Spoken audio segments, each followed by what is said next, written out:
This is the Lone Creator YouTube. We hope this video helps. You begin by creating your custom search engine and generating credentials. Sign into your Google account, make a new CSE, and define the initial scope, specific domains, or the entire web, because search relevance depends on that scope. Once done, switch to the Google Cloud Console, enable the Custom Search API, and create an API key. This key authenticates requests. Make sure to record the CSE ID and API key together. You will need both for every request, so keep them handy and secure. Now configure the execution details. Decide on search type, image, or web, safe search settings, language constraints, and any site search or exclude parameters to narrow results. Build requests using Q for query, CX for your CSE ID, and key for the API key.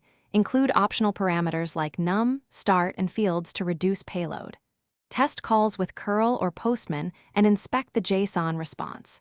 If results are noisy, add refinements or promotions in the control panel and iterate until relevance and performance meet your needs.